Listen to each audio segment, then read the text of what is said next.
கர்த்ததாமே வந்திருக்கிற யாவரையும் உங்களை மறுபடியுமாக வாழ்த்தி வரவேற்கிறேன். இந்த நாளிலே ஆண்டவர் தம்முடைய வார்த்தை மூலமாக நம்மோடு கூட பேசுவாராக. ஆமென்.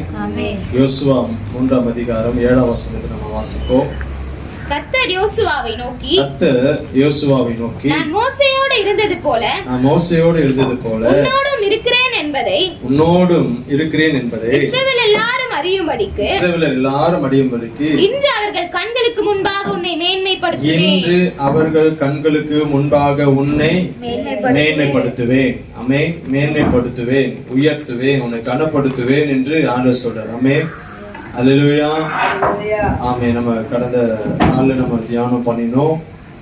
ஆமென். அதை இப்பொழுது நம்ம விரிவாக நம்ம பார்க்க போறோம். அல்லேலூயா. கர்த்தர் நம்ம மேன்மைப்படுத்துகிற ஆண்டு. இந்த ஆண்டு ஆண்டவர் நம்மளை உயர்த்துகிற ஆண்டு. அல்லேலூயா. நம்ம குடும்பத்தை, நம்ம வீட்டார நாம மேன்மைப்படுத்துகிற ஆண்டு. ஒருவேளை நம்ம போன இடத்துல எல்லாம் அவமானத்தை சந்தித்து இருக்கலாம், வெட்கத்தை சந்தித்து இருக்கலாம், தோல்வியை சந்தித்து இருக்கலாம். ஆமென். ஆனா ஆண்டவர் இந்த ஆண்டுல ஆண்டவர் நம்மளை மேன்மைப்படுத்த போகிறார். அல்லேலூயா. ஆமென். நம்ம போகிற இடத்துல, நம்ம வசிக்கிற இடத்துல, வேலை செய்கிற இடத்துல, எங்க இருக்கிறோமோ அந்த இடத்துல ஆண்டவர் நம்மளை மேன்மைப்படுத்த போகிறார். அது சொல்ல இன்று அவர்கள் கண்களுக்கு முன்பாக உன்னை மேன்மைப்படுத்துவேன். அவர்கள் கண்களுக்கு முன்பாக யாரெல்லாம் அற்பமா உங்களை என்றாங்களோ அவர்களுக்கு கண்களுக்கு முன்பாக உங்களை என்ன பண்ண போறார்? மேன்மைப்படுத்த போறார். அல்லேலூயா. சில நேரங்களில் சில நபர்கள் நம்ம என்ன பண்ணுவாங்களே, நம்மள அசட்டை பண்ணுவாங்க. நம்மள என்ன பண்ணுவாங்க? அசட்டை பண்ணுவாங்க, அற்பமா எண்ணுவாங்க.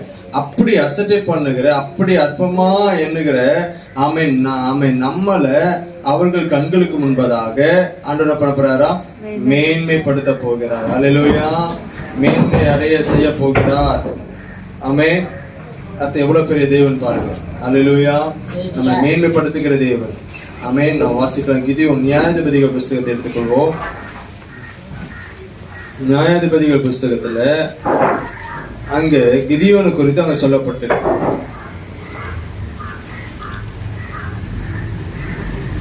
ஏழாம் அதிகாரம் 14ஆம் வசனத்தை வாசிப்போம். அப்பொழுது மற்றவன் இது யோவாசின் குமாரனாகிய கிதியோன் என்னும் இஸ்ரவேலருடைய பட்டயமே அல்லாமல் வேறல்ல. தேவன் மீதியானரையும் இந்த சேனை அனைத்தையும் அவன் கையிலே ஒப்பு கொடுத்தார் என்றார். அல்லேலூயா. 13ஆம் வசனத்தை வாசிக்கும் போது, கிதியோன் வந்தபோது ஒருவன் மற்றொருவனுக்கு ஒரு சொப்பனத்தை சொன்னான். அதாவது, இதோ ஒரு சொப்பனத்தை கண்டேன். சுற்றியிருந்த ஒரு வார்கோதுமை அப்பம் மீதியானியரின் பாளையத்திற்கு உருண்டு வந்தது. அது கூடாரம் மட்டும் வந்தபோது அதை விழத்தள்ளி கவிழ்த்து போட்டது. கூடாரம் விழுந்து கிடந்தது என்றான். அப்பொழுது மற்றவன் சொல்றான், இது யோவாசின் குமாரனாகி கிதியோன் என்னும் இஸ்ரவேலுடைய பட்டயமே அல்லாமல் வேறல்ல. ஆமென். மீதியானியர்கள் இஸ்ரவேல் ஜனங்களுக்கு விரோதமாக அவங்க பதிவு இருக்கிறாங்க. இஸ்ரவேல் ஜனங்களுக்கு விரோதமாக அவங்க சுற்றிலும் படையெடுத்து வந்துட்டாங்க. அவர்களை நெருக்கும்படியாக, அவர்களை அழிக்கும்படியாக மீதியானவர்கள் என்ன பண்றாங்க? அவர்களை ஒடுக்கி கொண்டு இருந்தாங்க. நீங்க வாசித்தீங்கன்னா 6ஆம் அதிகாரத்துல வாசிக்கும் போது மீதியானவர்கள் என்ன பண்றாங்க? இஸ்ரவேலருடைய எல்லாவற்றையும் அழித்து போட்டாங்க. இஸ்ரவேலர்கள் கஷ்டப்பட்டு பயிர் வைப்பாங்க. விளைச்சல் வருகிற நேரத்துல அவர்கள் வந்து எல்லாவற்றையும் அழித்து போட்டுருவாங்க. நீங்க வாசித்தீங்கன்னா 3ஆம் வசனத்தை வாசிக்கும் போது, இஸ்ரவேலர் விதைத்திருக்கும் போது, 6ஆம் அதிகாரம் 3ஆம் வசனம், இஸ்ரவேலர் விதை விதைத்திருக்கும் போது மீதியானியரும் அமலேக்கியரும் கிழக்கத்து புத்திரர் அவர்களுக்கு விரோதமா எழும்பி வந்து அவர்களுக்கு எதிரே பாளையம் இறங்கி காசாவின் எல்லை மற்றும் நிலத்தின் விளைச்சலை கெடுத்து இஸ்ரவேலிலே ஆகாரத்தை ஆகிலும் ஆடு மாடுகள் கழுதைகளை ஆகிலும் வைக்காமலே போவார்கள். பாருங்க, இஸ்ரவேல் ஜனங்கள் கஷ்டப்படுவாங்க, விதைப்பாங்க. அவங்க பராமரிப்பாங்க, ஆடு மாடுகள் எல்லாம் வளர்ப்பாங்க. ஆனா இந்த மீதியானியர்கள், அப்புறம் அமலேக்கியர்கள், கிழக்கத்திய புத்திரர்கள் இவர்கள்லாம் வந்து என்ன பண்ணுவாங்க, அசால்ட்டா வந்து எல்லாத்தையும் என்ன பண்றாங்க, அழிச்சிட்டு போயிடுவாங்க. அவங்களுடைய விளைச்சலை, அவங்களுடைய மிருக ஜீவன்களை ஒன்று வைக்காம எல்லாத்தையும் என்ன பண்ணிடுறாங்கன்னா கெடுத்து போடுறாங்க. ஆமே, இந்த பிரகாரமாக தேசத்தை கெடுத்து விடாதலே வருவார்கள். 6ஆம் வசனத்தை வாசிக்கும் போது, இப்படி மீதியானியராலே இஸ்ரவேலர் மிகவும் சிறுமைப்பட்டார்கள். அப்பொழுது இஸ்ரவேல் புத்திரர் கர்த்தரை நோக்கி பாருங்க, மீதியானியராலே இஸ்ரவேல் ஜனங்கள் சிறுமைப்படுத்தப்பட்டார். ஏன், யார் சிறுமைப்படுத்த முடியும்? ஒரு பலவீனமான ஒரு நபரை பலமா இருக்கிறவங்க என்ன பண்ணுவாங்க, சிறுமைப்படுத்துவாங்க. அல்லேலூயா. இந்த மீதியானியர்கள், அமலேக்கியர்கள், கிழக்கத்திய புத்திரர்கள் இஸ்ரவேலர்களை என்ன பண்ணாங்க, சிறுமைப்படுத்தினாங்க. அவர்களால் எதிர்க்க முடியல. இஸ்ரவேலரால என்ன பண்ண முடியல, எதிர்க்க முடியல. இவங்க பாருங்க, அப்பாவிகளை போல கஷ்டப்படுறாங்க, உழைக்கிறாங்க. ஆனா அதனுடைய பலன் வரும்போது அந்த மீதியானியர்கள், அமலேக்கியர்கள் வந்து என்ன பண்ணிடுறாங்க, அதை எல்லாவற்றையும் அதை அழிச்சு போட்டுறாங்க. அப்ப எவ்வளவு வேதனையா இருக்கும் பாருங்க, எவ்வளவு கஷ்டமா இருக்கும். நாம கூட அந்த ஒரு மாதம் முழுக்க வேலைக்கு போவோம், சம்பாதிப்போம். அந்த மாதத்து முடிவிலே நமக்கு வருகிற அந்த சம்பளத்தை வச்சு நம்ம சந்தோஷமா இருக்கலாம்னு நினைக்கும் போது திடீரென்று ஆயிடும், வீண் செலவுகள் வந்துடும். இல்ல வட்டிக்காரனுக்கு நம்ம கொடுக்க வேண்டியதா இருக்கும், இல்ல மருந்து மாத்திரை வாங்குறதுக்கு செலவு பண்ணிடுவோம், இல்ல தேவையில்லாத செலவுகள் வந்துடும். அப்படி வரும்போது அப்ப அந்த மாதம் முழுக்க நம்ம உழைச்ச அதுக்கான பலன் நம்மளால அனுபவிக்க முடியும். இன்றைக்கு சத்துரு அப்படிதான் என்ன பண்ணிடுறான், மீதியானியர்களை போல, அமலேக்கியர்களை போல, கிழக்கத்திய புத்திரர்களை போல ஒவ்வொரு மாதமும் நம்ம மேல என்ன பண்ணிடுறான் வந்து நம்ம குடும்பத்தினுடைய ஆசீர்வாதத்தை எல்லாம் அழிச்சு போட்டுறோம். நம்ம மகிழ்ச்சியா இல்லாதபடிக்கு, நம்ம சந்தோஷமா இல்லாதபடிக்கு, நம்ம உழைக்கிற அந்த பலன் நம்ம அனுபவிக்க முடியாதபடிக்கு அவன் எல்லாவற்றையும் அழிச்சு போட்டுறான். அல்லேலூயா. இப்படிதான் ஒவ்வொரு முறையும் இஸ்ரவேல்ல நடக்கும்போது சிறுமையாக்கப்பட்டாங்க. அப்போ அவங்க பயந்து போயிருந்தாங்க. அந்த ஜனத்துல தான் ஒருவர் கிதியோன். அந்த கிதியோன் என்ன பண்றாரு, மீதியானவர்களுக்கு பயந்து போயிட்டு அந்த கோதுமை அரிக்கட்டுகளை எடுத்து போயிட்டு ஆலைக்கு என்ன பண்றாரு, முன்பதாக போயிட்டு என்ன பண்றாரு, போர் அடிச்சு கொண்டிருக்கிறார். மீதியானவர்களுக்கு அந்த அரிக்கட்டுகளை தப்புவிக்கும்படி, கோதுமையை தப்புவிக்கும்படிக்கு என்ன பண்றாரு, ஆலைக்கு சமீபமா போயிட்டு என்ன பண்றாரு, அது போர் அடித்தான். 11ஆம் வசனத்தை நம்ம வாசிக்கிறோம். அப்போ அப்படிப்பட்ட ஒரு சூழ்நிலை. இதுவும் மீதியானவர்களுக்கெல்லாம் பயந்து போய் தான் என்ன பண்றாரு, ஆலைக்கு சமீபமா போயிட்டு தனியா போயிட்டு என்ன பண்றாரு, யாருக்கும் தெரியாம மீதியானவர் எங்க வந்துட போறாங்க, அமலேக்கியர் எங்க வந்துட போறாங்க. அல்லேலூயா. அப்படின்னு போயிட்டு என்ன பண்றாரு, பயந்து அவர் என்ன பண்றாரு, போர் அடித்து கொண்டிருக்கிறார். அப்படிப்பட்ட ஒரு சூழ்நிலை தான் கர்த்தருடைய தூதன் என்ன பண்றாரு, கர்த்தருடைய தூதனானவர் வருகிறார். 12ஆம் வசனத்தை வாசிங்க. கர்த்தருடைய தூதனானவர் அவருக்கு தரிசனமாகி பராக்கிரமசாலியே கர்த்தர் உன்னோடு இருக்கிறார் என்றார். அல்லேலூயா. இந்த ஆண்டு கர்த்தர் உங்களோடு கூட இருப்பார். நீங்க ஒருவேளை பலவீனமா இருக்கலாம், ஒருவேளை பயந்த சுபாவம் உள்ளவர்களா இருக்கலாம். ஆண்டவர் சொல்றார், நான் உன்னோடு கூட இருப்பேன். இந்த ஆண்டு நான் உன்னோடு கூட இருப்பேன். ஏன் உன்னோடு கூட இருப்பேன்னா, நான் உன்னை மேன்மைப்படுத்த போறேன், உன் பேரை பெருமைப்படுத்த போறேன். அல்லேலூயா. உனக்கு நான் கனத்தை கொடுக்க போறேன். ஆமென். அல்லேலூயா. இதுவரைக்கும் நீ சிறுமைப்படுத்தப்பட்டு இருக்கலாம், ஆனா இந்த ஆண்டு ஆண்டவர் அந்த சிறுமையிலிருந்து விடுதலையாக்கி உங்களை மேன்மையாக வைக்க போறார். உங்க குடும்பத்தை மேன்மைப்படுத்த போறார். உங்க வாழ்க்கையை மேன்மைப்படுத்த போறாரு. உங்க வேலையில உங்களுக்கு மேன்மை உண்டாகும், உங்க சுற்றத்தார் மத்தியில உங்களுக்கு மேன்மை உண்டாகும், உங்க சொந்த பந்தங்கள் மத்தியில மேன்மை உண்டாகும், நண்பர்கள் மத்தியில, ஊரார் மத்தியில ஆண்டவர் உங்களுக்கு ஒரு மேன்மையான வாழ்க்கை கட்டளையிட போறாரு. அல்லேலூயா. இதுவரைக்கும் நீங்க சிறுமையும் ஏழ்மையும் தரித்திரத்தையும் அனுபவிச்சு கொண்டிருக்கலாம். ஆண்டவர் உங்களை மேன்மைப்படுத்த போறாரு. அல்லேலூயா. மேன்மைப்படுத்த போறாரு. ஆமென். அதான் சொல்றாரு, பராக்கிரமசாலி கர்த்தர் உன்னோடு இருக்கிறார். ஆரம்பிக்கும் போது ஆண்டவர் என்ன சொல்றாரு,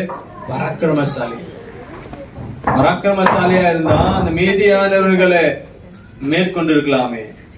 அல்லேலூயா.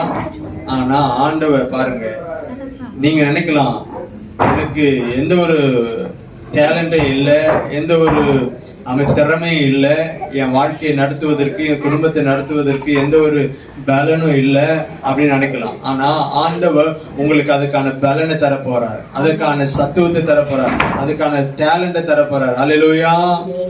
ஆமென். அதனாலதான் சொல்றாரு, பராக்கிரமசாலி கர்த்தர் உன்னோட இருக்கிறார். அப்பொழுது கிதியோன் அவரை நோக்கி, என் ஆண்டவனே, கர்த்தர் எங்களோடு கூட இருந்தால் இவைகள் எல்லாம் எங்களுக்கு நேரிடுவானே. கர்த்தர் எங்களை எகிப்திலிருந்து கொண்டு வரவில்லையா என்று எங்கள் பிதாக்கள் எங்களுக்கு விவரித்து சொன்ன அவருடைய அற்புதங்கள் எல்லாம் எங்கே? இப்பொழுது கர்த்தர் எங்களை கைவிட்டு மீதியானியர் கையில் எங்களை ஒப்பு கொடுத்தாரே என்றார். அல்லேலூயா. கர்த்தர் எங்க கூட இருந்தா இதெல்லாம் ஏன் நடக்குது? கர்த்தர் எங்க கூட இருந்தா இதெல்லாம் ஏன் சம்பவிக்குது? ஏன் இப்படிப்பட்ட நிந்த, இப்படிப்பட்ட அவமானம், இப்படிப்பட்ட சூழ்நிலைகள்? அல்லேலூயா. ஆமே. நீங்க கேட்கலாம், கர்த்தர் என் கூட இருந்தார்னா ஏன் இப்படிப்பட்ட கஷ்டமான வாழ்க்கை? ஆமே.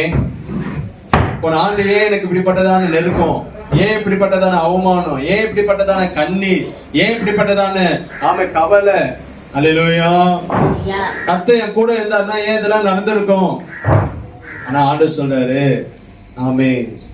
வாசிங்க 14வது வசனம். அப்பொழுது கர்த்தர் அவனை நோக்கி பார்த்து, உனக்கு இருக்கிற இந்த பலத்தோட போ, நீ இஸ்ரவேலை மீதியானியரின் கைக்கு நீங்களாக்கி ரட்சிப்பார், உன்னை அனுப்புகிறவர் நான் அல்லவா. ஆண்டவர் இன்றைக்கு தீர்க்கதரிசனமா சொல்றாரு, இந்த ஆண்டுக்குள்ள இப்போ உங்களுக்கு இருக்கிற இந்த பலத்தோட கூட போங்க. ஆமே. இந்த பலத்தோடு கூட இந்த ஆண்டுக்குள்ள போங்க. ஆமே. நான் உங்க கூட இருப்பேன், நான் உங்களுக்கு கூட இருந்து இஸ்ரவேலரை ரட்சிக்கும்படியாக உங்களுக்கு நான் பலனை தருவேன். அல்லேலூயா. நீங்க நினைக்கலாம், என் குடும்பம் என்னுடைய கஷ்டம் போராட்டம் அது பெருசா இருக்கு. ஆனா ஆண்டவர் சொல்றாரு, நீங்க தேசத்தை ரட்சிப்பீங்க. அல்லேலூயா. இந்த கிதியோன் தன் குடும்பத்துக்காக என்ன பண்றாரு? அந்த மறைவா போயிட்டு ஆலயத்துக்கு அருகாமையில போயிட்டு அந்த கோதுமை என்ன பண்றாரு? போரடிச்சு கொண்டிருக்காரு. யாருக்காக? தன் குடும்பத்துக்காக. அல்லேலூயா. ஆனா இங்க ஆண்டவர் யாருக்காக பேசுறாரு? முழு தேசத்துக்காகவே பேசுறாரு. அல்லேலூயா. நம்ம இவ்வளவு கஷ்டப்படுறோம், இவ்வளவு வேதனைப்படுறோம் அப்படின்னு நினைச்சிட்டு இருக்கலாம். ஆனா உங்களை கொண்டு மற்றவங்களை போஷிக்க போறார், உங்களை கொண்டு மற்றவங்களுக்கு ஆசீர்வாதத்தை தரப்போறார். அல்லேலூயா. உங்களை கொண்டு மற்றவங்களுக்கு விடுதலை தரப்போறார். ஆமே. உங்களை கொண்டு மற்றவங்களுக்கு நன்மை செய்ய போறார். அல்லேலூயா. ஆமே. அன்றைக்கு கிதியோன் தன் குடும்பத்துக்காக மறைவா அமலேக்கியர்களுக்கு மீதியானவர்களுக்கு பயந்து போய் என்ன பண்றாரு? கோதுமையை போரடித்து கொண்டிருந்தார். ஆமே. அவரை பார்த்து சொல்றாரு, உன்னை கொண்டு இந்த தேசத்தை ரட்சிப்பார். ஆமே. ஆமே. அனுப்புகிறவர் நான் அல்லவா அப்படி சொல்லும் போது கிதியோன் சொல்றாரு, அதற்கு அவன் 15வது வசனம், என் ஆண்டவரே, நான் இஸ்ரவேலை எதினாலே ரட்சிப்பேன். இதோ மனாசேயில் என் குடும்பம் மிகவும் எளிது, என் தகப்பன் வீட்டில் நான் எல்லாரிலும் சரியவன். ஆண்டவர் சொல்றாரு, அவன் தன் குடும்பத்துக்காக போராடித்துக் கொண்டிருக்கிற சூழ்நிலை ஆண்டவர் சொல்ற, இந்த தேசத்தை நீ ரட்சிப்பாய், மீட்டெடுப்பாய் அப்படி சொல்லும் போது கிதியோன் சொல்ற, நான் எதனாலே இந்த காரியத்தை செய்ய முடியும், தேசத்தை மீட்க முடியும், தேசத்துக்கு ரட்சிப்பை கொடுக்க முடியும், எதனாலே எதிரிகளை மேற்கொண்டு இந்த தேசத்தை மீட்டெடுக்க முடியும். நான் என் குடும்பத்துல என் கோத்திரத்துல எல்லாரையும் காட்டிலும் சிறியவர்கள். அல்லேலூயா. எனக்கு அந்த தகுதி, அந்த பலன், அந்த கிருபை இல்லையே அப்படின்னு கிதியோன் சொல்றாரு. அல்லேலூயா. ஆனா நீங்க கூட சொல்லலாம், எனக்கு வரம் இல்ல, எனக்கு என்ன இல்ல, வரம் இல்ல, வரங்கள் இல்ல, எப்படி நான் ஊழியம் செய்ய முடியும், எப்படி ஜனங்களை ரட்சிக்க முடியும், எப்படி மற்றவங்களுக்கு நான் சுவிசேஷம் சொல்ல முடியும் நீங்க சொல்லலாம். ஆண்டவர் தீர்க்கதரிசனமா சொல்றாரு, அனுப்புகிறவர் நான் அல்லவா. அல்லேலூயா. அந்தந்த நேரத்துல அந்தந்த சூழ்நிலையில உங்களுக்குள்ள ஆண்டோடைய வரங்கள் கிரியை செய்யும். அல்லேலூயா. எப்படி என் குடும்பத்தை நடத்த போறேன், எப்படி என் பிள்ளைகளை நடத்த போறேன், எப்படி என் கணவரை நடத்த போறேன், எப்படி ஆமென் மனைவியை நடத்த போறேன், எப்படி ஆமென் என்னுடைய எதிர்காலத்தை நான் நடத்த போறேன் அப்படின்னு நீங்க கலங்கி கொண்டிருக்கலாம். ஆண்டவர் சொல்றாரு, ஆமென் அனுப்புகிறவர் நான் அல்லவா. ஆமென். இந்த ஆண்டினுடைய தேவைகளை, இந்த ஆண்டினுடைய காரியங்களை குறித்து நீங்க யோசித்துக் கொண்டிருக்கலாம். பிள்ளைகளுக்கு திருமணம் நடத்தணும், வீடு கட்டணும், ஆமை படிப்பு செலவு இருக்கு, எப்படி இந்த ஆண்டு ஆமை இந்த ஆண்டுடைய தேவைகளை நான் நிவர்த்தி செய்ய போறேன் அப்படின்னு நீங்க நினைக்கலாம். ஆண்டு சொல்றாரு, நீங்க போங்க. அல்லேலூயா. இந்த ஆண்டுக்குள்ள போங்க, அனுப்புகிறவர் நான் அல்லவா. அல்லேலூயா. நான் உங்களை பலப்படுத்துவேன். அப்போ ஆண்டு சொல்றாரு 16ஆம் வசனம், அதற்கு கர்த்தர் நான் உன்னோடு கூட இருப்பேன். அல்லேலூயா. மறுபடியும் சொல்றேன், நான் உன்னோடு கூட இருப்பேன். அல்லேலூயா. எவ்வளவு பெரிய ஆசீர்வாதம் பாருங்க. வானத்தையும் பூமியை படைத்த தெய்வம் சொல்றாரு, நான் உன் கூட இருப்பேன். அப்ப ஆண்டவர் கூட இருந்தார்னா அப்ப நம்ம தேவைகள் எல்லாம் சந்திக்கப்படும், நம்ம பிரச்சனைகள் எல்லாம் மாறிடும்.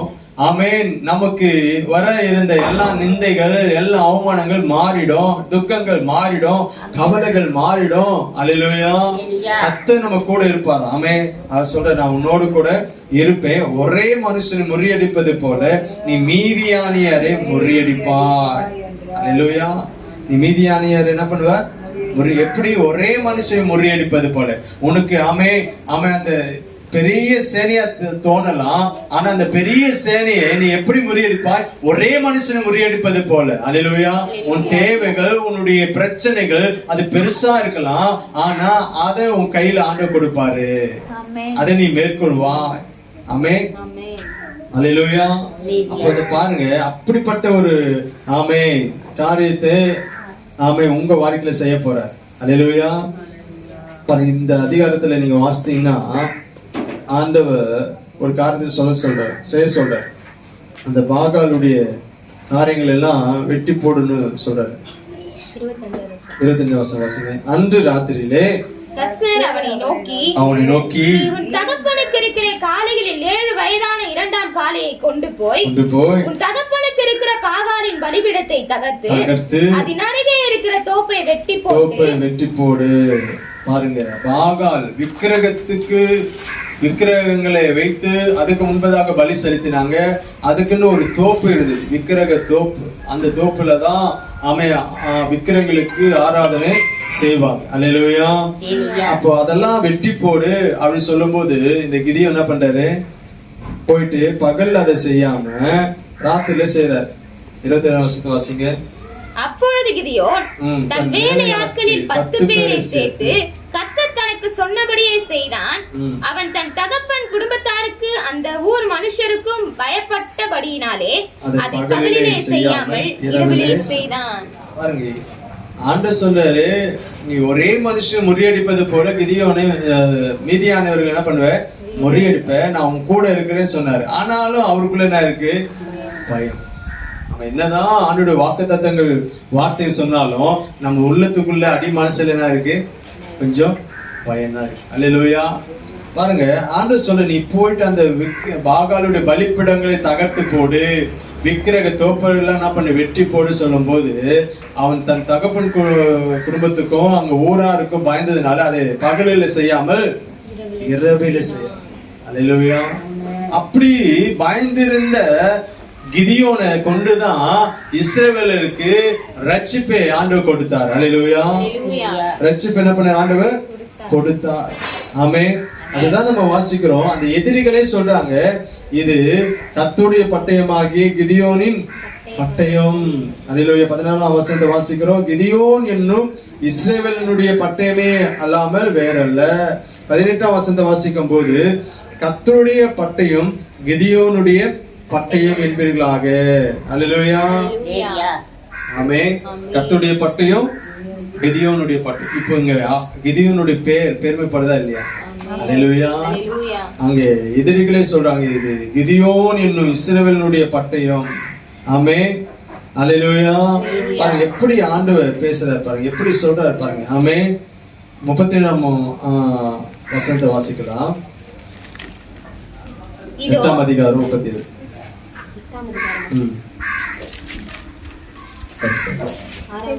6ஆம் அதிகாரம் 37. இதோ நான் மயிருள்ள ஒரு தோலை களத்திலே போடுகிறேன். பனி தோலின் மேல் மாத்திரம் பெய்து பூமியெல்லாம் காய்ந்திருந்தால் அப்பொழுது தேவரீர் சொன்னபடி இஸ்ரவேலை என் கையினாலே ரட்சிப்பீர் என்று அதனாலே அறிவேன் என்றான். அல்லேலூயா. தேவரே சொன்னபடி என் கையினாலே இஸ்ரவேலை ரட்சிக்க வேண்டுமானால், அல்லேலூயா, ரட்சிக்க வேண்டும். அப்போ உங்க கையினால உங்க மூலியமா ஆண்டவர் மாபெரும் ரட்சிப்பை ஜனங்களுக்கு கொடுக்க போறார். அல்லேலூயா. அப்ப அதனால உங்களுடைய நேம், உங்களுடைய பெயர் பெருமைப்படும். அல்லேலூயா. இப்ப ஆண்டவர் என்ன பண்ணுவாரு? பேரை பெருமைப்படுத்துவார். ஆமென். தேவரே சொன்னபடியே என் கையினாலே தேசத்தை ரட்சிக்க வேண்டும். ஆமென். அல்லேலூயா. பாருங்க 28ஆம் வசனம், நியாயாதிபதி 28ஆம் அதிகாரம் 28ஆம் வசனத்துல இப்படி வாசிக்கிறோம். இந்த பிரகாரம் மீதியானிய திரும்ப தலையெடுக்க கூடாதபடிக்கு இஸ்ரவேல் புத்திரருக்கு முன்பாக தாழ்த்தப்பட்டார்கள். அல்லேலூயா. பாருங்க, கிதியோன் மூலமாக ஒரு யுத்தத்தை ஆண்டவர் நடத்தி, கிதியோன் நாட்களில திரும்ப அவங்க தலையெடுக்காதபடிக்கு ஆண்டு என்ன பண்ணாரு? இஸ்ரவேல் புத்திரருக்கு முன்பாக தாழ்த்தப்பட்டார்கள். தேசமானது கிதியோனின் நாட்களில் 40 வருஷம் அமைதலா இருந்தது. அல்லேலூயா. தேசம் யாரால அமைதலா இருந்தது? கிதியோன். ஆமென். உங்க குடும்பத்தை, உங்க நிமித்தம் ஒரு சமாதானம் உண்டா இருக்கும். ஆமென். உங்க நிமித்தம் உங்க பட்டணத்துல, கிராமத்துல சமாதானம் உண்டா இருக்கும். அல்லேலூயா. அமைதல் உண்டா இருக்கும். ஆமென். இப்படி அப்போ யாரால இப்படிப்பட்ட ஒரு சமாதானம், யாரால இப்படிப்பட்டதான ஒரு மகிழ்ச்சி அப்படி சொல்லும் போது யாரால? கிதியோன். அப்ப எல்லாரும் என்ன பண்ணுவாங்க? கிதியோனை புகழ்ந்து பேசுவாங்க. அல்லேலூயா. இப்படிதான் உங்க பேரை ஆண்டவர் மேன்மைப்படுத்த போறார். அல்லேலூயா. உங்களை மேன்மையாக வைக்க போறார். ஆமென். உங்க மூலியமா தான் அநேக நன்மைகள் வரப்போகுது. உங்க மூலியமாக உங்க வாழ்க்கையில, உங்க குடும்பத்துல, திருச்சபையில, ஊழியங்களில, கிராமத்துல, பட்டணத்துல உங்க மூலியமா நன்மைகள் வரப்போகிறது. அல்லேலூயா.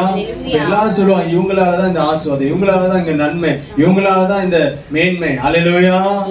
அப்படி மேன்மையை ஆண்டவர் படுத்த போறார். அல்லேலூயா. ஒரு காலத்துல நம்முடைய பேர், நம்முடைய நேம் ஸ்பாயிலா இருக்கலாம். ஆனா ஆண்டவர் மேன்மைப்படுத்த போகிற ஆண்டா இருக்கிறது. இந்த ஆண்டு மேன்மை அடைய பண்ணுகிற ஆண்டா இருக்கிறது. அல்லேலூயா. பாருங்க, ஆண்டவர் நம்மளை மேன்மைப்படுத்துகிற ஆண்டு. ஆமென். ஆமென். நம்மை கொண்டு சாதிகளை, ஜனங்களை ரட்சிக்க போறார். நம்மை கொண்டு அநேகருக்கு விடுதலை உண்டாக போகிறது. நம்மை கொண்டு நீங்க தான் உங்க வீட்டுக்கு ரட்சிப்பா மாற போறீங்க. உங்க வழியா தான் ரட்சிப்பு வரப்போகுது. உங்க வழியா தான் உங்க குடும்பத்துக்கு விடுதலை வரப்போகுது. நீங்க நினைக்கலாம், நான் மட்டும் தானே எங்க வீட்டுல இருந்து ரட்சிக்கப்பட்டிருக்கேன், அழைத்து வரேன். ஆனா உங்க மூலியமா தான் ஒரு பாதுகாப்பு, உங்க மூலியமா தான் ஒரு விடுதலை, உங்க மூலியமா தான் ஆசீர்வாதம், உங்க மூலியமா தான் நன்மைகள். அல்லேலூயா. கர்த்தர் அப்படிப்பட்ட ஆசீர்வாதத்தை தர போறார். ஆமென். வாசிக்கலாம். இன்னொரு நபரை பார்ப்போம். ஈசாக். நம்ம போன நம்ம பார்த்தோம். ஈசாக்குடைய வாழ்க்கையில பார்க்கும்போது ஈசாக்கும் ஒரு பயந்த ஒரு சுபாவம் உள்ளவர். அவன் எப்படி? அவர் பஞ்ச காலத்துல ஆண்டவர் அவருக்கு வெளிப்படுறாரு, நீ எகிப்துக்கு போகாம நீ இங்கேயே இரு அப்படின்னு சொல்றாரு. அப்ப அவர் கேராரிலே தங்கிட்டார். கேராரிலே தங்கி இருக்கும் போது அங்கே பெலிஸ்தருக்கு ராஜாவாக அபிமெலேக்கு என்ன பண்றாரு? அந்த தேசத்துல இருக்கும்போது ஈசாக்கு தன் மனைவி கிட்ட சொல்றாங்க, நீ என்ன உன்னுடைய சகோதரன் என்று சொல்லு, நீ என்னுடைய சகோதரி என்று சொல்லு. ஏனென்றால் உன் நிமித்தம் என்னை கொண்டு போடாதபடிக்கு என்ன பண்ணுங்க, நீ என்ன பண்ண, உன்னுடைய சகோதரன் என்று சொல்லு. அல்லேலூயா. அப்படி சொல்லும் போது அங்க எல்லாரும் என்ன பண்றாங்க? ஈசாக்கு ரெபெக்காளுடைய சகோதரன் நினைச்சிட்டாங்க. ஆனா அந்த தேசத்தினுடைய ராஜா அபிமெலேக்கு அவர் அந்த வழியா வரும்போது, நீங்க வாசித்துருங்க 7ஆம் வசனத்தை வாசிங்க. அவ்விடத்து மனிதர்கள் அவன் மனைவியை குறித்து விசாரித்த போது இவள் என் சகோதரி என்றான். ரெபெக்காள் பார்வைக்கு அழகுள்ளவளானபடியால் அவ்விடத்து மனிதர்கள் அவள் நிமித்தம் தன்னை கொல்லுவார்கள் என்று எண்ணி அவளை தன் மனைவி என்று சொல்ல பயந்தான். அல்லேலூயா. சொல்ல பயந்தான். அப்போ அங்க நெடுநாளா தங்கி இருக்கும் போது பெலிஸ்தருக்கு ராஜாவாகிய அபிமெலேக்கு ஜன்னல் வழியாய் பார்க்கும்போது ஈசாக்கு தன் மனைவியாகிய ரெபெக்காளோடு விளையாடி கொண்டிருக்கிறதை கண்டான். அல்லேலூயா. இப்போ அந்த பெலிஸ்தருக்கு ராஜா அபிமெலேக்கு பார்த்துட்டான். இவங்க கணவன் மனைவியா வாழ்ந்து கொண்டிருக்கிறத பார்த்துட்டு அப்புறம் கூப்பிட்டு பேசுறான். எங்களுக்கு ஏன் இப்படி செஞ்ச, எங்களிடத்து ஏன் இப்படி செய்தாய், ஜனங்களுக்குள் யாராகிலும் உன் மனைவியோடு சயனிக்கவும் எங்கள் மேல் பழி சுமரவும் நீ இடம் உண்டாக்கினாயே என்றான். பின்பு அமலேக்கு, இந்த புருஷனாகிலும் இவன் மனைவி ஆகிலும் தொடுகிறவன் நிச்சயமாய் கொலை செய்யப்படுவான் என்று எல்லா ஜனங்களும் அறிய சொன்னான். அல்லேலூயா. பாருங்க, பயந்தவன் வாழ்ந்து கொண்டிருந்த ஈசாக்குடைய வாழ்க்கையில் எவ்வளவு பெரிய ஒரு கனத்தை ஆண்டவர் கொடுக்கிறார். அது மாத்திரம் இல்ல, நீங்க வாசித்தீங்கன்னா 12ஆம் வசனம் வாசிக்கிறோம். பஞ்ச காலத்துல அந்த தேசத்துல விதைத்தான், கர்த்தர் அவனை ஆசீர்வதித்ததினால் அந்த வருஷத்தில் 100 மடங்கு பலன் அடைந்தான். அல்லேலூயா. தேசம் முழுக்க பஞ்சம், மழை இல்லை, வறுமை, தரித்திரம். ஆனா ஈசாக்கு விதைக்கிறாரு, 100 மடங்கு ஆசீர்வாதம். அல்லேலூயா. அல்லேலூயா. அப்போ உங்க வாழ்க்கையில ஒரு வித்தியாசத்தை ஆண்டவர் ஏற்படுத்த போறார். உங்க சுற்றில இருக்கிறவங்களுக்கு வாழ்க்கையில கஷ்டங்கள், நெருக்கங்கள், துன்பங்கள், அழுகை, கண்ணீர் இருக்கலாம். ஆனா உங்க வாழ்க்கையில ஆசீர்வாதம், நன்மை. விசுவாசிக்கிறீங்களா? அல்லேலூயா. பிரச்சனை, போராட்டம் உங்க சுற்றில இருக்கிற நபர்களுக்கு இருக்கும். ஆனா உங்களுக்கு ஆசீர்வாதம், தேவனுடைய ஆசீர்வாதம் இருக்கும், தேவனுடைய நன்மை இருக்கும், தேவனுடைய சுகம் இருக்கும். அல்லேலூயா. அது மாத்திரம் இல்ல, துறவுகளை தோன்றாரு. இவரை போய் அவங்களுடைய தகப்பனார் ஆபிரகாம் தோண்டி அது தூட்டு போன துறவுகள் எல்லாம் மறுபடியும் என்ன பண்றாரு, தோன்றாரு, தண்ணீர் வருது. அல்லேலூயா. இதெல்லாம் அந்த தேசத்தினுடைய ராஜா பாக்குறான், அபிமெலேக்கு பாக்குறான். பார்த்துட்டு பாருங்க,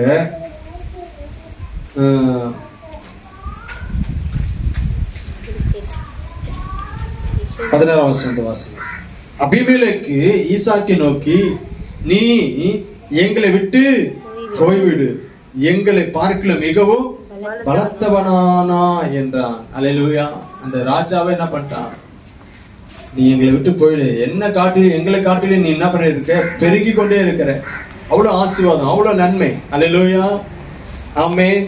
ஸ்தோத்திரம். பாருங்க, நம்ம என்ன பண்ணுவோம், நம்முடைய தேவைக்காக, நம்முடைய ஏதாவது ஒரு உதவிக்காக தலைவரையோ, வார்டு மெம்பரையோ, கவுன்சிலரையோ போய் நம்ம என்ன பண்ணுவோம், போய் தேடுவோம், நாடுவோம். அல்லேலூயா. ஆமென். ஆனா இங்க என்ன ஆகுதுன்னா, அது அப்படியே ஆப்போசிட்டா மாறுது. அந்த தேசத்துடைய ராஜாவை என்ன பண்ணிட்டான், நீ எங்களை விட்டு போயிடுப்பா, நீ எங்களை காட்டிலும் பலத்தவனாய் ஆய்கொண்டிருக்கிற. அல்லேலூயா. அல்லேலூயா. இப்ப பாருங்க, ஒருவேளை நீங்க யாரையோ ஒரு நபரை சார்ந்து கொண்டிருக்கலாம், யாரோ ஒரு நபரை சார்ந்து அவங்களுடைய உதவிக்காக, அவங்களுடைய காரியங்களை சார்ந்து வாழ்ந்து கொண்டிருக்கலாம். அல்லேலூயா. ஆண்டவர் சொல்றாரு, நீங்க அவங்களை காட்டிலும் பலத்தவர்களா மாற போறீங்க. அல்லேலூயா. நீங்க யாரு சார்ந்து வாழ்ந்து கொண்டிருக்கீங்களோ அவங்களை காட்டிலும் நீங்க பெருக போறீங்க. அந்த தேசத்துல இந்த ராஜா சார்ந்துதானே இவங்க வாழ்ந்து இருக்கணும். ஆனா இப்போ அவங்களை காட்டிலும் ஒரு ஆசீர்வாதம், அவங்களை காட்டிலும் ஒரு பெருக்கம், அவங்கள அந்த ராஜாவை காட்டிலும், அந்த தேசத்துடைய அதிகாரியை காட்டிலும் ஒரு உயர்ந்த ஸ்தானம். அல்லேலூயா. ஆமென். அவங்களே வந்து என்ன பண்றாங்க, ஐயோ என் கூட நீங்க எங்க தேசத்துல இருக்காதேப்பா, நீ என்ன காட்டிலும் நீ பலத்தவனா மாறிக்கொண்டே இருக்கிற, எங்களை விட்டு என்ன பண்ற, தயவு செய்து போயிடு அப்படி சொன்னதும் இவங்க என்ன பண்றாங்க, புறப்பட்டு போறாங்க. அல்லேலூயா. அப்போ புறப்பட்டு போகும்போது 24ஆம் வசனத்தை வாசிப்போம். அன்று ராத்திரியிலே கர்த்தர் அவனுக்கு தரிசனமாகி, நான் உன் தகப்பனாகிய ஆபிரகாமுடைய தேவன், பயப்படாதே. பாரு, இங்கேயும் என்ன பண்றாரு, ஆண்டு பயப்படாத சொல்றாருன்னா என்ன அர்த்தம், பயப்பட, ஐயோ நம்மள இந்த தேசத்தை விட்டு இந்த ராஜா என்ன பண்றாரு, துரத்துறாரு, நம்ம என்ன பண்ணுவோம், என்ன செய்வோம் அப்படின்னு அவர் ஆண்டவர் ஆசீர்வதித்து இருக்கிறார், பெருக பண்ணி இருக்கிறாரு. ஆனாலும் அவருக்குள்ள என்ன இருக்குது, பயம். அல்லேலூயா. பாருங்க, பயப்படாதே, நான் உன்னோடு கூட இருந்து என் ஊழியக்காரனாகிய ஆபிரகாம் நிமித்தம் உன்னை என்ன பண்ணுவேன், ஆசீர்வதித்து உன் சந்ததியை பெருக பண்ணுவேன். அல்லேலூயா. இங்கேயும் ஆண்டு சொல்ற, நான் உன்னோடு கூட இருப்பேன். ஆமென். எதற்காக? உன்னை மேன்மைப்படுத்த. அல்லேலூயா. கிதியோனு கிட்ட ஆண்டு சொல்ற, நான் உன்னோடு கூட இருப்பேன், இப்போ நான் உன்னை மேன்மைப்படுத்துவேன். அல்லேலூயா. கர்த்தருடைய பட்டயம், கிதியோன் பட்டயம் சொல்லுவாங்க. ஆமென். 40 வருஷம் கிதியோன் உயிரோடு இருந்த நாளெல்லாம் அமைதல் உண்டானது. அல்லேலூயா. அதே போல ஈசாக்கு கிட்ட சொல்ல, நீ பயப்படாத, நான் உன்னோடு கூட இருக்கிறேன். அப்புறம் பாருங்க, ஆண்டவர் ஆபிரகாம் ஈசாக்கை ஆசீர்வதிக்கிறாரு, துறவு தோன்றாரு, பலிபீடம் கட்டுறாரு, ஆசீர்வாதமா இருக்கிறாரு. அப்புறம் அந்த ராஜா திரும்ப வரான், ஓடி வந்துடுறான். ஓடி வந்து 26ஆம் வசனம், அபிமெலேக்கு அவன் சிநேகிதனாகிய அகுசாத்தும் அவன் சேனாதிபதியாகிய பீகோலும் கோராகிலிருந்து அவனிடத்துக்கு வந்தார்கள். அப்பொழுது ஈசாக்கு அவர்களை நோக்கி ஏன் என்னிடத்தில் வந்தீர்கள்? நீங்கள் என்னை பகைத்து என்னை உங்களிடத்தில் இராதபடிக்கு துரத்தி விட்டீர்களே என்றால், அதற்கு அவர்கள், நிச்சயமாய் கர்த்தர் உம்மோடு கூட இருக்கிறார் என்று கண்டோ. அல்லேலூயா. இப்போ கடவுள் கூட தான் இருக்கிறாரு, அதை நான் பாக்குறோம். ஆமே. அப்போ ஈசாக்குடைய பேரை அங்க ஆண்டவர் என்ன பண்றாரு? கனப்படுத்துறாரு, மேன்மைப்படுத்துறாரு.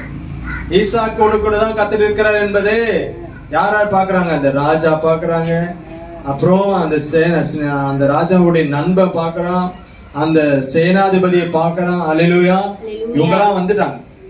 ராஜா, தேசத்தினுடைய அதிகாரத்தில் உள்ளவங்க, அவங்களுடைய நண்பர்கள் எல்லாரும் என்ன பண்றாங்க? வந்து ஈசாக்கு வந்து பார்த்து பேசுறாங்க, ஆண்டு உங்க கூட இருக்கிறாங்கப்பா, அது நாங்க கண்டோம். அல்லேலூயா.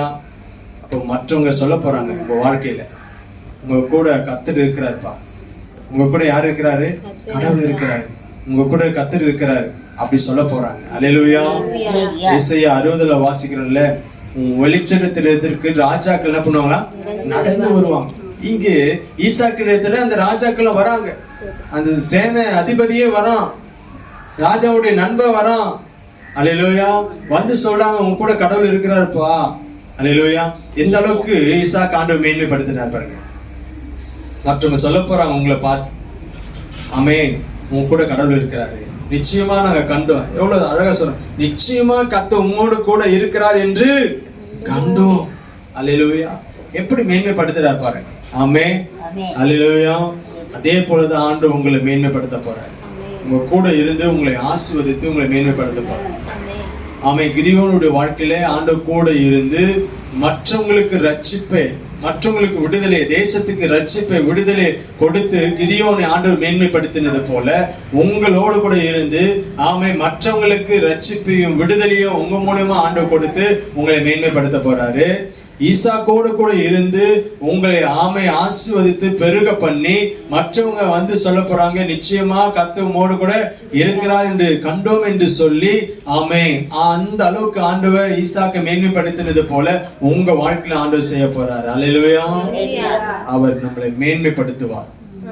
ஆமென். இன்று அவர்கள் கண்களுக்கு முன்பாக உன்னை மேன்மைப்படுத்து. இந்த ஆண்டு அவர்கள் கண்களுக்கு முன்பாக உன்னை மேன்மைப்படுத்துவேன். அல்லேலூயா. ஆண்டவர் மேன்மைப்படுத்துவார். பாருங்க, யோசுவாவை கூட ஆண்டவர் மேன்மைப்படுத்தினார். 6ஆம் அதிகாரம் 27ஆம் வசனத்தை வாசிங்க.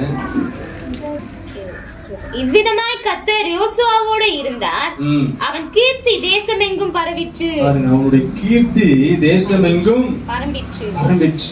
அல்லேலூயா. யோசுவாவுடைய கீர்த்தி தேசம் எங்கிலும் பரவிற்றான். அந்த ஊர்ல மட்டும் இல்ல, தேசம் எங்கிலும். ஒரு கிரிக்கெட்ல வின் பண்ணா, நல்ல ஸ்கோர் அடிச்சா, இப்போ உலகம் எங்கிலும் அவங்க பேர் ஆகுது. அல்லேலூயா. ஏதாவது ஒரு காரியத்துல சாதனை பண்ணா அந்த காரியத்தை குறித்து தேசம் எங்கிலும் பரம்புது. அல்லேலூயா. அந்த காரியம் சொல்றாங்க. ஆமென். அதே போலதான் உங்க வாழ்க்கையில ஆண்டவர் கூட இருந்து உங்களை மேன்மைப்படுத்த போறார். எப்படி மேன்மைப்படுத்த போறான்னா, தேசம் எங்கிலும் உங்களுடைய புகழ்ச்சி, உங்க கீர்த்தி பரம்பரை அளவுக்கு ஆண்டவர் மேன்மைப்படுத்த போறாரு. அல்லேலூயா. தீர்க்கதரிசனமா விசுவாசிங்க. ஆமென். நீங்க ஒருவேளை குறுகிய ஒரு வட்டத்துக்குள்ள இருக்கலாம், குறுகிய இடத்துல இருக்கலாம். ஆமென். ஆனா ஆண்டவர் யோசுவாவுடைய காரியத்தை, அவருடைய கீர்த்தி தேசம் எங்கிலும் பரம்ப பண்ணினது போல உங்களுடைய கீர்த்தியும் ஆண்டவர் பரம்ப பண்ணுவார். தேசம் எங்கிலும் பரம்ப பண்ணுவார். உங்க ஊர்ல பரம்ப பண்ணுவார், பட்டணத்துல பரம்ப பண்ணுவார். அல்லேலூயா. பாருங்க, ஆண்டவர் பெரிய காரியங்களே செய்தார். ஆமென். யோசுவாவை கொண்டு ஆண்டவர் பெரிய காரியங்களே செஞ்சார், மேன்மைப்படுத்தினார். ஆமென். உங்க வாழ்க்கையில கர்த்தர் மேன்மைப்படுத்துவார்.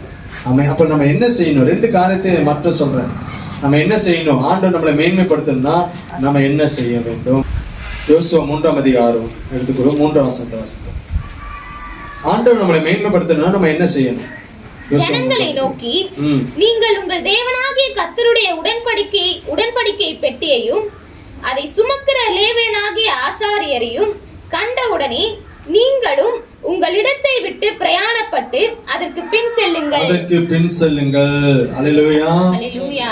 பாருங்க, அப்போ நம்ம உடன்படிக்கை பெட்டி என்றால் கர்த்தருடைய வார்த்தை. அந்த பெட்டிக்குள்ள என்ன இருக்கு? ஆண்டவருடைய பிரமாணங்கள், கட்டளைகள் இருக்கு. அது கர்த்தருடைய வார்த்தை. அல்லேலூயா. அப்போ நம்ம ஆண்டவருடைய வார்த்தையை பின்பற்ற வேண்டும். ஆமென். ஆண்டவருடைய வார்த்தைக்கு நம்ம கீழ்ப்படிய வேண்டும். அந்த வார்த்தையை நம்ம வாசித்து அதை பின்பற்ற வேண்டும். அப்படி நம்ம பின்பற்றும் போது ஆண்டவர் நம்மளை மேன்மைப்படுத்துவார். அல்லேலூயா. 4ஆம் வசனத்தை வாசிக்கும் போது அதே 4ஆம் வசனம், உங்களுக்கும் அதற்கும் இடையே 2000 முழ தூரமான இடம் இருக்க வேண்டும். நீங்கள் நடக்க வேண்டிய வழியை அறியும்படிக்கு அதற்கு சமீபமா வராதிருப்பீர்களாக. இதற்கு முன்னே நீங்கள் ஒருபோதும் இந்த வழியாய் கடந்து போகவில்லை என்று உங்களுக்கு கட்டளையிட்டார். அல்லேலூயா. சொல்லி கட்டளையிட்டார். அல்லேலூயா. அப்படின்னா என்ன அர்த்தம்? ஒரு இடைவெளி, ஒரு டிஸ்டன்ஸ். அப்ப தேவனுடைய வார்த்தை அந்த உடன்படிக்கை பெட்டி போகுது, அதுக்கும் உங்களுக்கும் ஒரு இடைவெளி இருக்கணும். அப்படின்னா என்ன அர்த்தம்? ஒரு பயத்தை, ஆண்டோட வார்த்தை குறித்ததான ஒரு பயம், ஆண்டோட வார்த்தை மேல இருக்கிற ஒரு மரியாதை நமக்கு உண்டாகும். நம்ம ஏதாவது ஒரு தப்பு செஞ்சுட்டோம், ஐயோ ஆண்டோட வார்த்தை இப்படி சொல்லியிருக்கேன், ஆண்டோட வார்த்தை இப்படி சொல்லப்பட்டிருக்கிறதே. அல்லேலூயா. ஒரு மரியாதை. ஆமென். வேதத்துல நம்ம எடுத்து வசனத்தை வாசிக்கும் போது அதுக்கு நடுங்கணும். வேதம் சொல்லுகிறது, ஏசாயா 66:1 வாசிங்க. ஏசாயா 66:1. கர்த்தர் சொல்லுகிறது என்னவென்றால், வானம் எனக்கு சிங்காசனம், பூமி எனக்கு பாதபடி, நீங்கள் எனக்கு கட்டும் ஆலயம் எப்படிப்பட்டது, நான் தங்கி இருக்கும் ஸ்தலம் எப்படிப்பட்டது, என்னுடைய கரம் இவைகளை எல்லாம் சிருஷ்டித்தபடியா இவைகள் எல்லாம் உண்டாயின என்று கர்த்தர் சொல்லுகிறார். ஆனாலும் சிறுமைப்பட்டு ஆவியில் நொறுங்குண்டு என் வசனத்துக்கு நடுங்குகிறவனே நோக்கி பார்ப்பேன். அல்லேலூயா. இப்போ ஆண்டோட வசனத்துக்கு நடுங்கணும், ஆண்டோட வார்த்தைக்கு பயப்படணும். ஆமென். யாரை ஆண்டவர் மேன்மைப்படுத்துவார்னா, யாரெல்லாம் கர்த்தருடைய வசனத்துக்கு பயப்படுறாங்களோ, ஆண்டோட வசனத்துக்கு கீழ்ப்படுகிறார்களோ, யாரெல்லாம் ஆண்டோட வசனத்துக்கு நடுங்குகிறார்களோ, அவர்களே ஆண்டவர் இந்த ஆண்டிலே மேன்மைப்படுத்துவார். ஆண்டவருடைய வசனத்துக்கு நம்ம பயப்படணும், நடுங்கணும்னா முதலாவது வசனத்தை நம்ம வாசிக்கணும், எடுத்து அதை தியானம் பண்ணணும். அல்லேலூயா. வாசித்தா தானே அதனுடைய காரியங்கள் நமக்கு தெரியும். வாசிக்காம ஆண்டோட வார்த்தையினுடைய பொருள் நமக்கு தெரியாது, ஆண்டோட வார்த்தையினுடைய தன்மைகள் புரியாது. அல்லேலூயா. அதை எடுத்து வாசித்து அந்த வசனம் இப்படி சொல்லி இருக்கிறதே, இப்படி பேசப்பட்டு இருக்கிறதே, இப்படி எழுதி இருக்கிறதே, அதை சொல்லி அதற்கு நம்ம பயந்து நடக்கும் போது ஆண்டவர் உங்களை உயர்த்துவார், மேன்மைப்படுத்துவார். அல்லேலூயா. அடுத்து ஆண்டவர் சொல்லுகிற காரியம் அதே யோசுவா புஸ்தகத்துல 8ஆம் அதிகாரம், யோசுவா 8ஆம் அதிகாரம் 2ஆம் வசனத்தை வாசிப்போம். நீ எரிகோவுக்கும் அதன் ராஜாவுக்கும் செய்தது போல ஆய்க்கும் அதன் ராஜாவுக்கும் செய்ய கடவாய். அதில் கொள்ளையிட்ட பொருட்களையும் மிருக ஜீவன்களையும் உங்களுக்கு கொள்ளையாக எடுத்துக் கொள்ளாமல் பட்டணத்திற்கு பின்னாலே பதிவிடையை வை என்றார். பட்டணத்துக்கு பின்னாலே என்ன பண்ணு, பதிவிடையை வை. அல்லேலூயா. பட்டணத்துக்கு பின்னாலே பதிவிடையை வை. அப்படின்னா பதிவிடைனா என்னன்னா ஜெபம். அல்லேலூயா.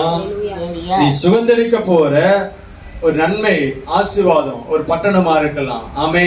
அதற்கு பின்னாலே நீ என்ன பண்ணு, ஜெபம் பண்ணு.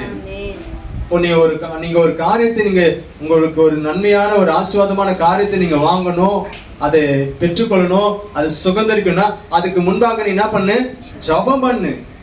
அல்லேலூயா. ஆண்டவர் உங்களை மேன்மைப்படுத்தினா நீ ஜெபம் பண்ணு, பதிவிடை வை. அல்லேலூயா.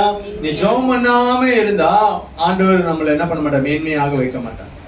அல்லேலூயா. ஆமே. கர்த்தர் சமூகத்துல நீ காத்திருக்கணும். தேவ சமூகத்துல ஜெபம் பண்ணு, நீ கேட்கணும்.